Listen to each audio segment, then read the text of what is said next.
आता बातमी आहे क्रीडा विश्वातून क्रिकेटबद्दलची।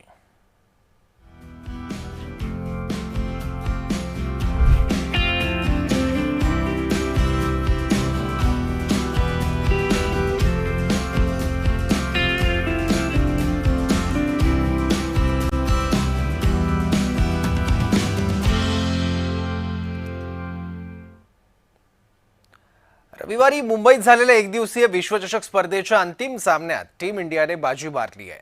दक्षिण आफ्रिकेला हरवून भारतीय महिला संघाने विश्वविजेतेपदाची ट्रॉफी आपल्या नावावर केली आहे। यामुळे संपूर्ण देशात आनंदाचं वातावरण आहे। तसंच टीम इंडियावर पंतप्रधान मोदींपासून ते राष्ट्रपती आणि इतर मान्यवरांकडून कौतुकाचा वर्षाव सुरू आहे।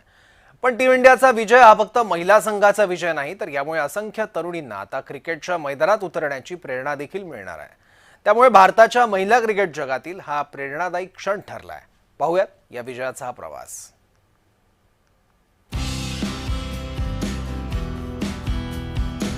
भारताच्या महिला क्रिकेट संघाने 1978 साली पहिला विश्वचषक खेळला। तेव्हापासून ते अगदी परवापर्यंत भारतीय संघाला एकदाही आयसीसी ट्रॉफी जिंकता आली नव्हती। पण रविवारी भारतीय महिला संघाचा हा वनवास संपला आणि तब्बल 47 वर्षांनी भारताने पहिला एकदिवसीय विश्वचषक जिंकला। डी.वाय. पाटील स्टेडियमवर भारत विरुद्ध दक्षिण आफ्रिका एकदिवसीय सामन्यात भारताच्या या मुलींनी इतिहास रचला आणि भारताचं अनेक वर्षांचं स्वप्न पूर्ण झालं। पण या वर्ल्ड कप मधला भारताचा प्रवास हा सोपा अजिबात नव्हता, उलट सर्वाधिक खडतर होता। विश्वचषक सुरू झाल्यानंतर भारतीय टीमने पराभवाची हॅट्रिक केली। तेव्हा या महिला संघाच्या हातून इतिहास घडेल याची कोणी कल्पनाही केली नसेल, पण भारताच्या मुलींनी विजय खेचून आणला। अंतिम सामन्यात दक्षिण आफ्रिकेच्या गोलंदाजांना आसमान दाखवत भारताने 299 धावांचं तगडं आव्हान दिलं। त्यानंतर आफ्रिकेची फलंदाजी सुरू झाल्यावर त्यांची कर्णधार लॉरा वुलवार्डने शेवटपर्यंत दमदार फलंदाजी करत चिवट झुंज दिली। अखेर भारताची ऑलराऊंडर दीप्ती शर्माने बाजी पलटवली। फलंदाजी करताना तिने काढलेले 58 रन्स आणि गोलंदाजी करताना घेतलेल्या 5 विकेट्सनी भारताच्या विजयाचा मार्ग सोपा केला। सोबतच मैदानात स्मृती मंधाना, हरमनप्रीत आणि शेफाली यांनीही आपल्या फलंदाजीने मैदान गाजवलं आणि विजयात महत्त्वाची भूमिका निभावली। विशेष म्हणजे दुखापतीमुळे बदली खेळाडू म्हणून आलेली शेफालीच सर्वोत्तम खेळाडू ठरली।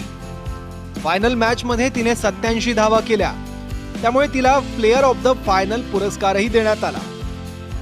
यापूर्वी 2005, 2017 आणि 2020 मध्ये भारताचा महिला संघ फायनल मध्ये गेला होता, पण तिन्ही वेळेस भारताचा पराभव झाला। पण हे वर्ष मात्र भारतासाठी वेगळं ठरलं।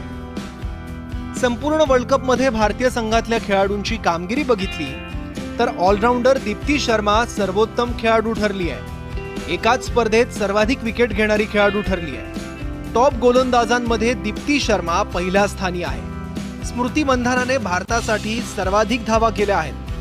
दुसऱ्या क्रमांकाची सर्वाधिक धावा करणारी खेळाडू ठरली आहे। टॉप फलंदाजांमध्ये मंधाना दुसऱ्या तर प्रतिका चौथ्या स्थानी आहे। अंतिम सामन्यात अर्धशतक करणारी शेफाली वर्मा सर्वात तरुण खेळाडू ठरली आहे। नॉकआउट सामन्यांमध्ये हरमनप्रीत कडून सर्वाधिक धावा, सर्वाधिक षटकार ठोकण्याचा विक्रम रुचा घोषच्या नावावर आहे। सबसे पहले तो मैं इंडियन क्रिकेट वुमेन टीम को मुबारकबाद देना चाहूंगा कि they have created the history. और आज के बाद आप देखेंगे कि वुमेन क्रिकेट कैसे कितनी ग्रो करती है, क्योंकि इससे क्या होता है क्या है कि जो बच्चे हैं, जो लड़के हैं, वो और ज्यादा जुड़ेंगी, और ज्यादा खेलेंगी, टैलेंट आपके पास ज्यादा आएगा। और BCCI will organise more game for you, because it's not the first time you have to win it again and you have to show that you are the number 1 team in the world. बहुत खुशी के साथ कहना पड़ रहा है कि हम India जो है महिला ने नाम रोशन करा है। मर्द तो जीते ही हैं बहुत बार, पर महिला को लोग कहते हैं कि हाँ तुम खेल नहीं पाओ, खेलना अच्छा नहीं लगता, लड़कों का काम है, क्या करोगे खेल के। पर खेल के ये साबित करा है कि खेल से डिपेंड नहीं करता कौन खेल रहा है, डिपेंड करता है जीत कौन रहा है। और ये मतलब उन्होंने साबित कर दिया है कि हम भी खेलने लायक है और हम भी जीतने के भी लायक है, हम लोग इंडिया की महिलाएं। भारताच्या या ऐतिहासिक विजयामागे एक मराठी चेहरा सुद्धा आहे, ज्याने विजयाची पार्श्वभूमी तयार केली। ती व्यक्ती म्हणजे अमोल मुजुमदार। भारतासाठी एकही सामना न खेळलेल्या या व्यक्तीने भारताला विश्वविजेतेपद जिंकून दिलंय।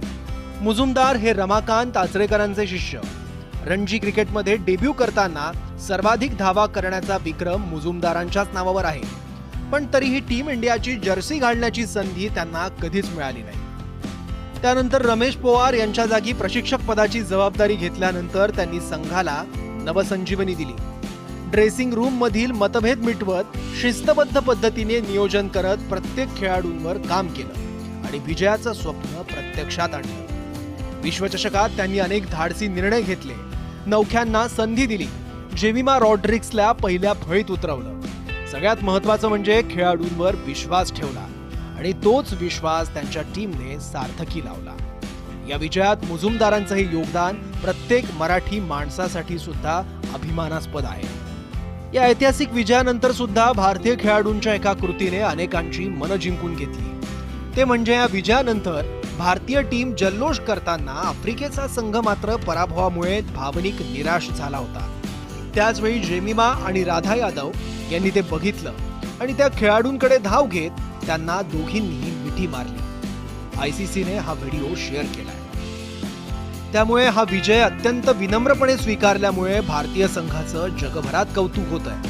इतकंच काय तर शाबासकीची थाप म्हणून बीसीसीआय कडून टीम इंडियाला 51 कोटींचं बक्षीस जाहीर करण्यात आलं. या विजयाने प्रत्येक भारतीयाच्या मनात एक विश्वास निर्माण केलाय. जे स्वप्न कोट्यावधी भारतीयांनी बघितलं ते सत्यात आलंय. त्यामुळे या खेळाडूंनी फक्त ट्रॉफीच नाही तर भारतीयांची मनही जिंकली आहे. ब्युरो रिपोर्ट, जय महाराष्ट्र न्यूज, मुंबई. आणि यासह जयम विशेषमध्ये इथेच थांबूयात. पाहत राहा जय महाराष्ट्र.